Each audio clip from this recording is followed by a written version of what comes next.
आज की ताजा खबरों के अपडेट में बात करेंगे देश भर की तमाम बड़ी और काम की खबरों की, साथ ही भारत सरकार की ओर से लिए गए कुछ महत्वपूर्ण फैसलों और जारी किए गए कुछ नए नियमों की।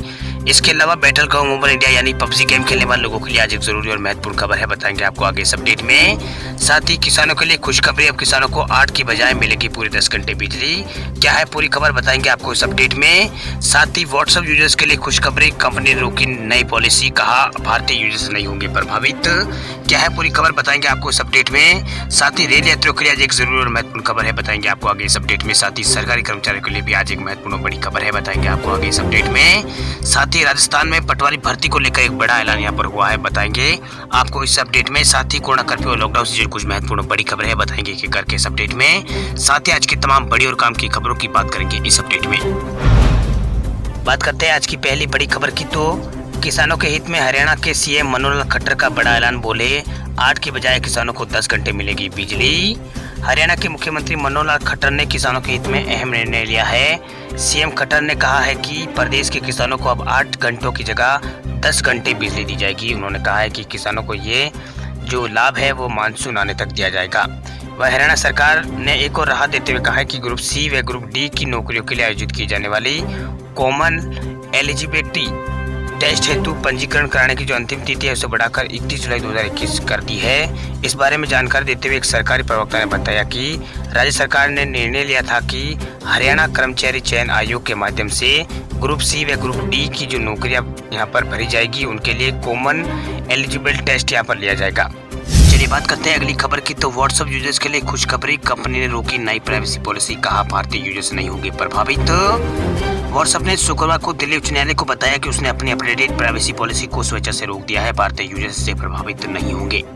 वहीं आज यहाँ पर सीसीआई द्वारा व्हाट्सएप की अपडेटेड प्राइवेसी पॉलिसी को जांच को चुनौती देने वाली व्हाट्सएप और एपी की याचिका सुनवाई के दौरान व्हाट्सएप ने कहा था कि जनवरी में अपनी जो नई प्राइवेसी पॉलिसी थी उसकी घोषणा की थी और यूजर्स ने साइन अप करने के लिए और अकाउंट डिलीट होने का अल्टीमेटम इसमें दिया था, लेकिन यूजर्स के बीच कंफ्यूजन और गुस्से को देखते हुए इसे कंपनी ने रोक दिया था। फिर फरवरी को फिर से नए मैसेज के साथ पॉलिसी का रिमाइंडर यूजर्स को भेजा गया था।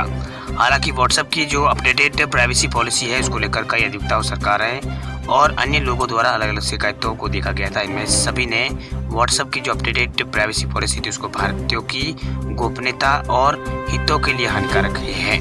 वहीं फेसबुक और व्हाट्सएप ने जून में स्टे नोटिस की मांग करते हुए दिल्ली हाई कोर्ट में शिकायतों का जवाब दिया था, लेकिन कंपनी ने प्राइवेसी पॉलिसी को रोल आउट होने से पहले ही रोक दिया था। चलिए बात करते हैं अगली खबर की, तो पंजाब में खत्म हुआ नाइट कर्फ्यू, शर्तों के साथ जिम, रेस्टोरेंट, मॉल खोलने के आदेश हुए हैं जारी।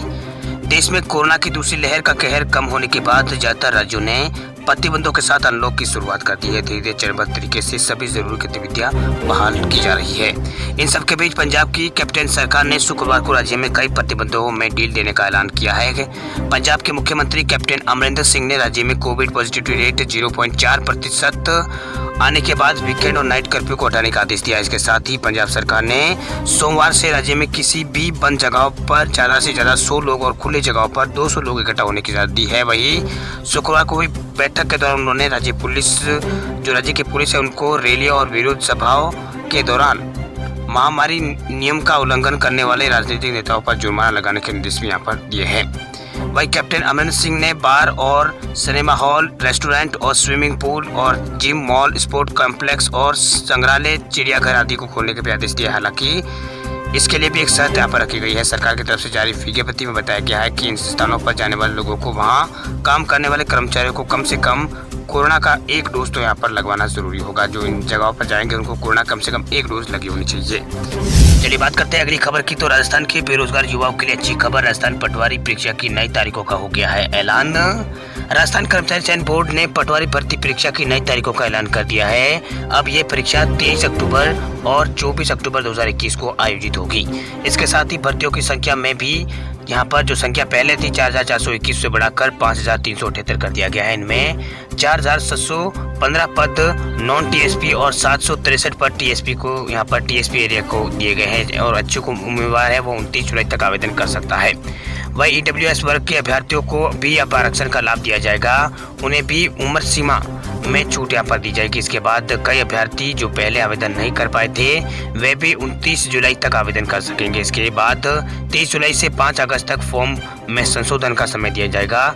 ज़्यादा जानकारी के लिए आप विभाग की वेबसाइट rsmssb.rajasthan.gov.in पर जाकर इसकी डिटेल वगैरह आप चेक कर सकते हैं। भाई ईडब्ल्यूएस वर्ग के और अति पिछड़ा वर्ग के उम्मीदवारों को 350 रुपये एग्जाम फीस देनी होगी, जबकि सामान्य वर्ग के अभ्यर्थियों को 450 रुपये और यहाँ पर देनी होगी। वही 30 जुलाई से 5 अगस्त के बीच आवेदन फॉर्म में संशोधन के लिए 300 रुपये फीस देनी होगी। ये बात इसके अंदर कही गई है। वही अगर आपके पास भी मान्यता प्राप्त संस्थान से बैचलर की डिग्री है और आप अपने कंप्यूटर से जुड़ा कोई यहाँ पर कोई खास कोर्स यहाँ पर किया हुआ है तो आप इस पद के लिए आवेदन कर सकते हैं पटवारी के लिए। चलिए बात करते हैं अगली खबर की। तो गुजरात सरकार ने 8 शहरों में 20 जुलाई तक बढ़ाया है नाइट कर्फ्यू। वैक्सीन लगवाने की डेडलाइन भी बढ़ाई है 31 जुलाई। गुजरात सरकार ने राज्य के 8 शहरों में 20 जुलाई तक नाइट कर्फ्यू बढ़ा दिया है। इसके साथ ही गुरुवार को सरकार ने व्यापारियों और व्यावसायिक प्रतिष्ठानों को जो प्रबंधक है उनको और मालिकों और कर्मचारियों के लिए वैक्सीन लगवाने की जो डेडलाइन है वो 31 जुलाई तक बढ़ा दी है। इसके साथ ही स्कूल और कॉलेज और शिक्षण संस्थानों को प्रवेश और प्रतियोगी परीक्षा आयोजित कराने की अनुमति दी गई है। वही राज्य सरकार ने यहाँ पर मुख्यमंत्री विजय रूपाणी की अध्यक्षता वाली कोर कमेटी की बैठक में ये फैसला यहाँ पर लिया है। वही इस बैठक में अहमदाबाद, सूरत, वडोदरा, राजकोट, भावनगर, जूनागढ़ और जामनगर और गांधीनगर में 10 जुलाई से 20 जुलाई तक रात 10 बजे से सुबह 6 बजे तक नाइट कर्फ्यू रहेगा। इसके साथ यहाँ पर 10 जुलाई से गांधीधाम, भुज, मोरबी और पाटन और महसाणा, भरूच और नवसारी, वलसाड़ और अंकलेश्वर और वापी में रात का कर्फ्यू हटा लिया जाएगा। वही ये बात यहाँ पर कही गई है। वही सभी रेस्टोरेंट रात 9 बजे तक ही खुल सकेंगे। इसके साथ ही रेस्टोरेंट में केवल 60% लोग ही बैठ सकेंगे। वही जिम, लाइब्रेरी, सिनेमा हॉल को 60% क्षमता के साथ खोलने की मंजूरी मिली है। इसके साथ ही सामाजिक और धार्मिक और राजनीतिक आयोजन के लिए अधिकतम 200 लोग की समय सीमा तय की गई है, यानी 200 लोग ही आ सकेंगे। विवाह के लिए अधिकतम 150 लोगों और अंतिम संस्कार के लिए 40 लोगों की अनुमति मिली है। चलिए बात करते हैं अगली खबर की। तो एसबीआई के ग्राहकों के लिए जरूरी खबर, 10 और 11 जुलाई को ये सर्विस रहेगी प्रभावित। अगर आप भी देश के सबसे बड़े सरकारी बैंक भारतीय स्टेट बैंक के ग्राहक है तो आपके लिए बहुत ही जरूरी खबर है। बैंक की कुछ सर्विसेज 10 और 11 जुलाई को प्रभावित रहने वाली है। वही एसबीआई बैंक ने इस बारे में ट्वीट करके जानकारी दी है। ऐसे में अगर आपको कोई जरूरी डिजिटल लेन देन करना है तो जल्दी से उसे पूरा कर ले। वही एसबीआई बैंक ने ट्वीट करके अपने ग्राहकों को जानकारी दी है कि मेंटेनेंस एक्टिविटी के चलते 10 जुलाई को रात 10:45 से 11 जुलाई की सुबह 12:15 तक इंटरनेट बैंकिंग, येनो और यूपीआई और येनो लाइट सर्विसेज काम नहीं करेगी। बैंक की ओर से ये बात यहाँ पर कही गई है।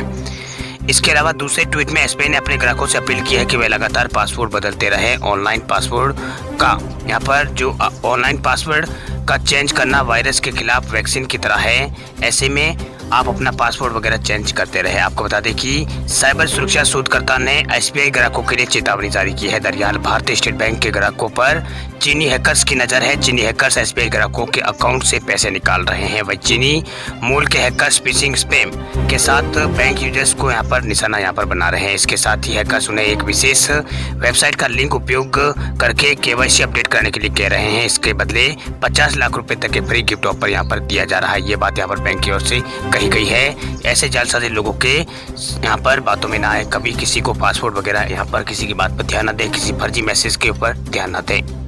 चलिए बात करते हैं अगली खबर की। तो केंद्रीय कर्मचारियों के लिए अच्छी खबर, 30,000 रुपए तक बढ़ सकती है सैलरी। लंबे वक्त से सैलरी की बढ़ोतरी का इंतजार कर रहे लाखों कर्मचारियों को राहत भरी खबर मिलने वाली है। रुके हुए महंगाई भत्ते का भुगतान जल्द ही किए जाने की उम्मीद है सरकार की ओर से। वही मीडिया रिपोर्ट की माने तो सितंबर 2021 में केंद्रीय कर्मचारियों के रुके हुए महंगाई भत्ते और एरियर का भुगतान होगा, जिसके बाद केंद्रीय कर्मचारियों की सैलरी में यहाँ पर 3,000 रुपये से लेकर 30,000 रुपये तक की बढ़ोतरी होगी। वही 26 जून को हुई अहम बैठक के बाद कहा गया है कि सितंबर में केंद्रीय कर्मचारियों को रुके हुए महंगाई भत्ते का भुगतान किया जाएगा। वही कर्मचारियों की सैलरी 3,000 जो उनकी सैलरी है उसमें 3,000 से लेकर 30,000 रुपये तक की बढ़ोतरी होगी। वही मीडिया रिपोर्ट के मुताबिक डीए बहाली के बाद कर्मचारियों को मंथली सैलरी में 3,000 से लेकर 30,000 रुपये तक की बहाली होगी। ये बढ़ोतरी उनके पे स्केल पर यहाँ पर निर्भर करेगी। वही केंद्रीय कर्मचारियों को त्योहारी सीजन की शुरुआत से पहले सैलरी बढ़ोतरी का जो सैलरी है उसमें बढ़ोतरी की खुशखबरी मिलेगी। वही महंगाई भत्ते यानी डीए और महंगाई राहत यानी डीआर में होने वाली बढ़ोतरी के चलते अलग अलग सैलरी कैटेगरी के अनुसार कर्मचारियों को मंथली सैलरी में कम यहाँ पर 30,000 रुपये तक का इजाफा हो सकता है। वर्तमान में कर्मचारियों को 17% की दर से महंगाई भत्ता मिल रहा है, जिसमें बकाया 3 डीए बढ़ोतरी का अगर जोड़ दिया जाए तो ये 28% हो जाता है। इसमें जनवरी 2020 का 4% और जुलाई 2020 का 3% और जनवरी 2021 का 4% जोड़ा गया है। वही उम्मीद है कि जुलाई 2021 में डीए 3% इसमें बढ़ोतरी होगी। ऐसे में कर्मचारियों को सितंबर में यहाँ पर जो इनका डीए है वो 31% यहाँ पर 31% डीए का भुगतान उनको किया जाएगा। बात करते हैं आज की पहली बड़ी खबर की, तो पबजी के भारतीय वर्जन का स्पोर्ट टूर्नामेंट शुरू। बैटलग्राउंड मोबाइल इंडिया के इवेंट में मिलेंगे 6 लाख रुपए। बैटलग्राउंड मोबाइल इंडिया ने भारत में अपने पहले स्पोर्ट इवेंट का ऐलान किया है। इवेंट के टीजर के मुताबिक सबसे लोकप्रिय पबजी मोबाइल टीम्स और प्लेयर्स को इसमें लॉन्च किया जाएगा। वही इवेंट में मैक्सट्रेन और यहाँ पर डायनामो जैसे प्लेयर्स भी होंगे। इवेंट में भाग लेने वाले खिलाड़ियों को प्रोत्साहित करने के लिए क्रॉपटोन ने ऐलान किया है कि इवेंट के विजेता को यहाँ पर 6 लाख रुपए का कैश प्राइज दिया जाएगा। वही इवेंट की बात करें तो ट्रेलर के तौर पर यह काम करेगा। वही भविष्य में बैटलग्राउंड मोबाइल इंडिया पर किए जाने वाले इवेंट कैसे होंगे। वही पबजी मोबाइल जिस पर भारत सरकार ने बैन लगाया था, कई इवेंट को आयोजित यहाँ पर करती थी, जिसमें कई स्पॉन्सर द्वारा होस्ट किए जाने वाले थर्ड पार्टी टूर्नामेंट यहाँ पर शामिल थे। बैटलग्राउंड मोबाइल इंडिया को देश में कुछ दिनों पहले ही यहाँ पर लॉन्च किया गया था, जैसा यहाँ पर रिस्पॉन्स मिला है। इसलिए क्रॉपटोन पबजी बैनर के तहत होने वाले इवेंट्स पर यहाँ पर प्रतिद्वंदी गेम्स को बैटलग्राउंड मोबाइल इंडिया के साथ जारी रखेगा। वही बैटलग्राउंड मोबाइल इंडिया ने अपने लॉन्च के बाद ही सिर्फ 5 दिनों में 1 करोड़ से ज़्यादा डाउनलोड यहाँ पर इसके अंदर हो गए हैं। अब बात करते हैं आज के मौसम समाचारों की, तो आने वाले 24 घंटों में देश के कई राज्यों में है भारी बारिश के आसार। बीते कई दिनों से मानसून की सुस्त रफ्तार के कारण लोग गर्मी और उमस से परेशान है, लेकिन अगले 24 से 48 घंटों में राहत मिल सकती है, क्योंकि मौसम विभाग ने बताया है कि अगले 24 घंटों में मानसून सक्रिय होने वाला है। वही मानसून के लिए अनुकूल परिस्थितियां निर्मित होना शुरू हो गई है। वही राजधानी दिल्ली में कल रात भी हल्की बारिश हुई थी, जिससे लोगों को गर्मी से काफी राहत मिली थी। वही मौसम विभाग ने बताया है कि दिल्ली में आज ही यहाँ पर बारिश और बूंदाबांदी हो सकती है। वही तापमान में गिरावट आ सकती है। वह अगले 24 घंटों के दौरान मौसम विभाग ने पूर्वी दिल्ली और पूर्वी उत्तर प्रदेश और पश्चिम बंगाल, झारखंड के कुछ हिस्सों, उड़ीसा और दक्षिणी पूर्वी मध्य प्रदेश के कुछ इलाकों में बारिश की संभावना जताई है। वही मौसम विभाग से संबंधित अपडेट की जानकारी देने वाली निजी संस्था स्काईमेट वेदर के अनुसार करीब 4 हफ्ते तक स्थिर रहने के बाद मानसून अब आगे बढ़ सकता है।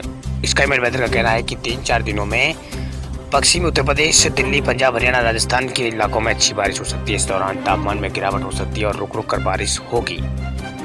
वही मौसम विभाग के अनुसार उत्तर प्रदेश कुछ इलाकों में 48 घंटों में भारी बारिश के आसार है। हालांकि लखनऊ समेत पूर्वी यूपी के कुछ जनपदों में गरज चमक के साथ हल्की बारिश होने का अनुमान है। वही कल भी लखनऊ में अधिकतम तापमान 35 डिग्री रहा, जो कि सामान्य से 1 डिग्री कम है।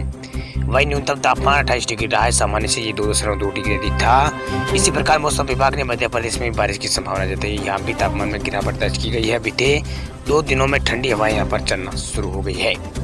वही मौसम विभाग के मुताबिक अगले 24 घंटों के दौरान पूर्वी उत्तर प्रदेश, पश्चिम बंगाल, झारखंड के कुछ हिस्सों, उड़ीसा और दक्षिणी पूर्वी मध्य प्रदेश, विदर्भ, तेलंगाना और कोंकण और गोवा, तटीय कर्नाटक और केरल कुछ इलाकों में बारिश की संभावना जताई गई है। यहाँ हल्की से मध्यम बारिश हो सकती है।